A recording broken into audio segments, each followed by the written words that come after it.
ইউরোপের দেশ লাটভিয়ায় লিঙ্গ বৈষম্য উল্লেখযোগ্য হারে বৃদ্ধি পেয়েছে, যেখানে পুরুষের তুলনায় নারীর সংখ্যা অনেক বেশি। এই অনুপাত এতটাই দৃশ্যমান যে বিবাহযোগ্য নারীরা পাত্র খুঁজে পাচ্ছে না। এই পরিস্থিতিতে অনেকেই এখন স্বামী ভাড়া করছেন। দ্য নিউ ইয়র্ক পোস্ট এর একটি প্রতিবেদন অনুযায়ী ইউরোপের অন্যান্য দেশের তুলনায় লাটভিয়ায় নারী ও পুরুষের অনুপাত সাংঘাতিকভাবে পরিবর্তিত হয়েছে। দেশটি পুরুষের তুলনায় এখন 15.5% বেশি নারী রয়েছেন, যা ইউরোপের দেশগুলোর গড় ব্যবধানের প্রায় 3 গুণ।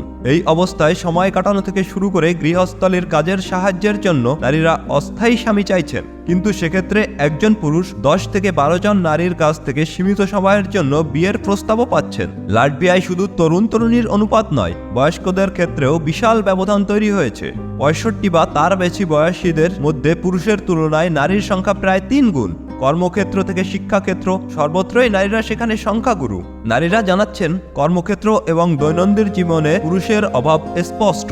বেসরকারি ক্ষেত্রে উচ্চ পদে কর্মরত একজন তরুণও এই অবস্থার কথা জানিয়েছেন। তিনি বলেন, তার প্রায় সব সহকর্মী নারী এবং তাদের সঙ্গে কাজ করার অভিজ্ঞতা চমৎকার। তাই সহকর্মী হিসেবে তিনি নারীদের বেশি নম্বর দেবেন। তবে দেশের এই লিঙ্গ ভারসাম্যহীনতাও চিন্তার বিষয়। ওই অফিসেরই এক নারী কর্মীকে উদ্ধৃত করে দ্য পোস্ট লিখেছে, তার অনেক সহকর্মী পুরুষ বন্ধুর সন্ধানে বিদেশেও ভ্রমণ করছেন। সমস্যা এখানেই শেষ নয়। পুরুষ সঙ্গীর অনুপস্থিতির কারণে বহু লাটভিয়ান নারী এমন পরিষেবার দিকে ঝুঁকছেন যেখানে পুরুষ কর্মীদের ভাড়া দেওয়া হয়। তারা বলছেন, বাড়ির এমন কাজ থাকে যা এতদিন নারীরা করেননি বা তাদের করতে হয়নি।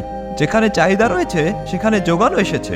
ইতিমধ্যে বেশ কয়েকটি ই-কমার্স সংস্থা পুরুষদের নিয়োগ করেছে, যারা মোটা অঙ্কের অর্থের বিনিময়ে কাজ করছেন। তাদের কাজ বাড়ি বাড়ি ঘুরে কাঠের কাজ করা, জিনিসপত্র মেরামত করা কিংবা বৈদ্যুতিক সরঞ্জাম ইনস্টলেশনে সহায়তা করা। এর মধ্যে আরও একটি পরিষেবা লাটভিয়ায় তুমুল জনপ্রিয়তা পেয়েছে, অনলাইন অথবা দূরভাষের মাধ্যমে 1 ঘন্টার জন্য স্বামী ভাড়া।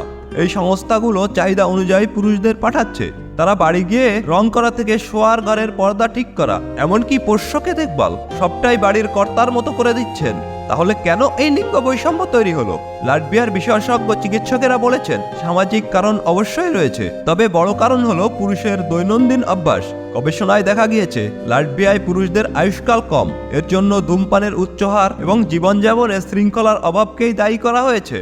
একটি সমীক্ষা অনুযায়ী লাটভিয়ার 31% পুরুষ অতিরিক্ত ধূমপায়ী, যেখানে মাত্র 10% নারী ধূমপান করেন। এছাড়া ওই পুরুষদের অতিরিক্ত ওজন এবং জীবনযাত্রায় শৃঙ্খলতার অভাবে বেশিরভাগই স্থূলকায়, তাই অসুখ বিসুখও বেশি। উল্লেখ্য, স্বামীদের ভাড়া দেওয়ার এই প্রবণতা কেমন লাটভিয়াতেই সীমাবদ্ধ নয়। ইউরোপের অন্যান্য দেশেও রেন্ট মাই হ্যান্ডি হাজব্যান্ড নামের পরিষেবা চালু হয়েছে, যেখানে তারা গৃহস্থলীর কাজের জন্য ঘন্টা বা দিনের ভিত্তিতে অর্থ নিয়ে থাকেন।